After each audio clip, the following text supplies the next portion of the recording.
Hey friends. So I had a really fun afternoon yesterday because yesterday was Wednesday. It's the afternoon when usually Annalise's grandmother, her bubby, picks her up from school, and so usually it's a work afternoon for me, but yesterday that didn't work out. And so I picked up Annalise, and I picked her up nice and early. And I've had a really exciting couple of days just because she's really been taken to her violin practice. We've been really regular about it, and I think she's both digging in,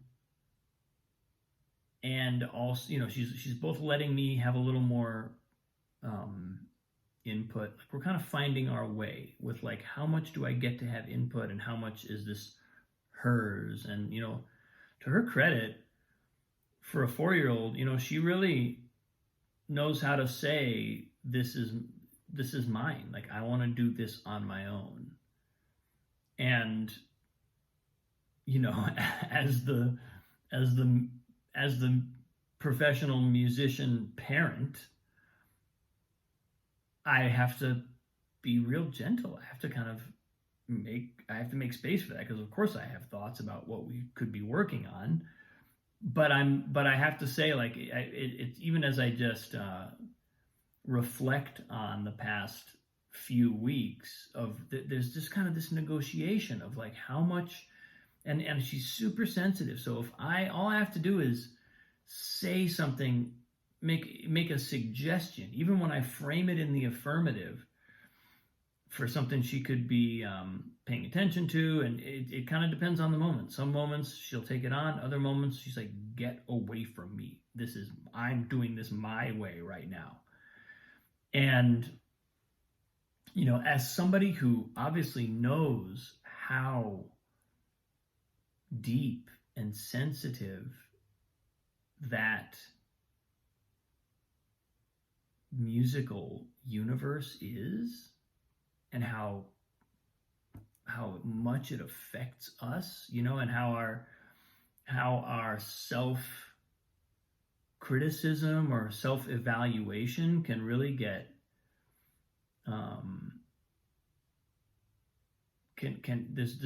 there are powerful ways that people can have an effect on us when we do something like practice music or study music. The one word from a teacher can be a big event. It can be, for good or for not so good.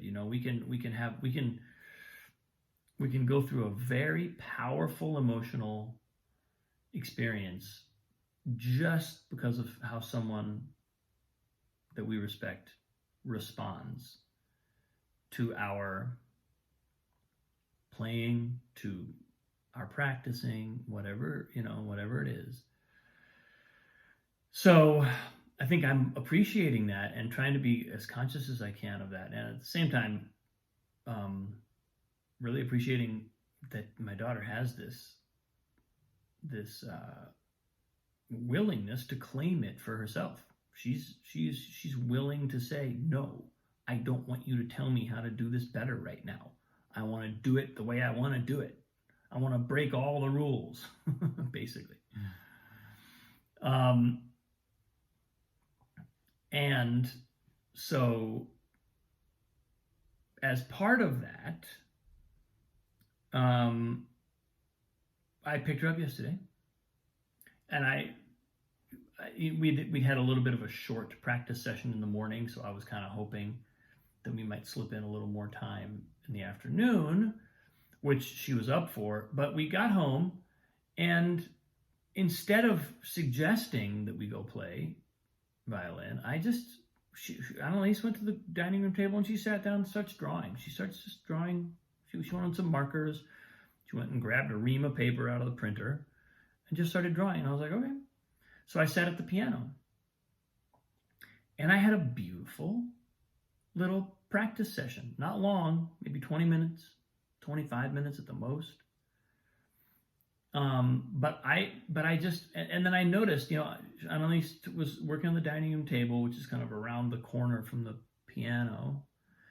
And then as I practiced, maybe 10 minutes in, I see her take her papers and her markers, and she comes and sits on the living room floor right next to the piano, so right by me. And it was just kind of like her joining me in the space that I was in, making music, and I'm, enjoying myself practicing. Had a kind of an interesting moment as I practiced where some relaxation settled in, and I just felt all of a sudden easy. And I was playing a Chopin etude, and I noticed, I can really de-emphasize the right hand. Even though the right hand is where all the activity is, I can de-emphasize the right hand and let this left hand part take over. Things got easier. There was just something about the I wouldn't say it was non-agenda, but I would say it was being available to whatever wanted to come up. And still very much between myself and Annalise, because Annalise rarely lets me practice.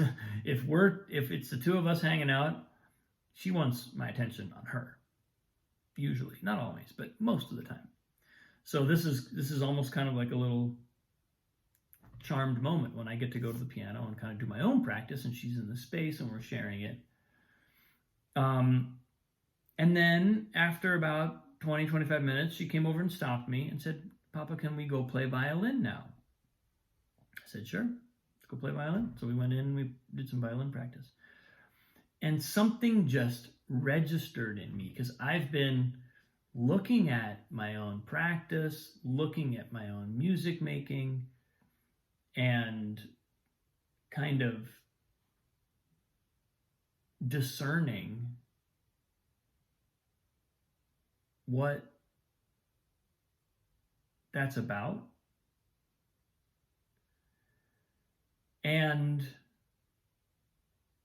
one thing that showed up yesterday was that by being in the space with her and practicing on my own, not having the agenda to put in some more time with her, but just being there and exploring my own music making, I was like, that's how I'm teaching her. That's what she's receiving. That's the water she's swimming in, is just loving music.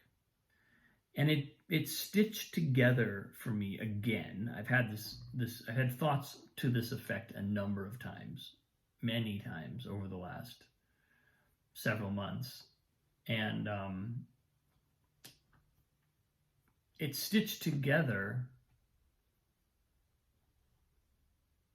the relationship between my own exploration of music and how deeply I engage with that, and my role as a teacher for her, for Annalise, because obviously those things are related. But it's funny how much I have to consciously remember that. You'd think that I would kind of know, you want to teach your child to be a musician? Be a musician. Duh. But I'm not always conscious of that. I'm sometimes thinking, you want to teach your child to be a musician? Go get your child and teach them music. There's a kind of there's this default, almost reptile level of linear simplicity to how and I'm not saying that I actually, that's ever the full picture that I'm considering, but it's easy to just get caught on, here's what I need to do, here's how I need to, engage. And I think what I was receiving yesterday was, oh my God, 20 minutes of my own deep practice, loving the music, feeling, feeling into the ease and the joy of it. Because the other thing is that my practice was easy and joyful because it wasn't me sitting down at the piano with a 2 or 3 hour practice session ahead of me, which I love, but sort of free to get as invested and as kind of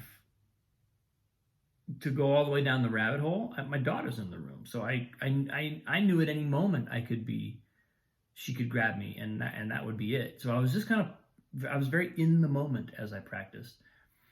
And I really did have something happen physically where I was like, oh, this is interesting. This is not how I always play. And there's an ease here.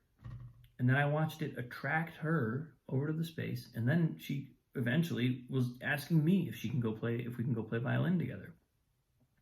So I'm just tracking this for myself because I think anybody who's either a parent or a teacher, mentor, coach of any kind, it's worth remembering. It's worth remembering that our own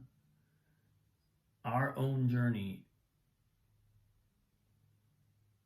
is so much part of what we're offering. It's not just in the teaching part of the work that the teaching is happening. So sounds kind of obvious, but it came through to me in a way that felt novel, and I think the emotional component of the ease was big. That was part of what imprinted on me yesterday and kind of highlighted what's going on. So yeah, that's what showed up yesterday. Thanks for watching, folks.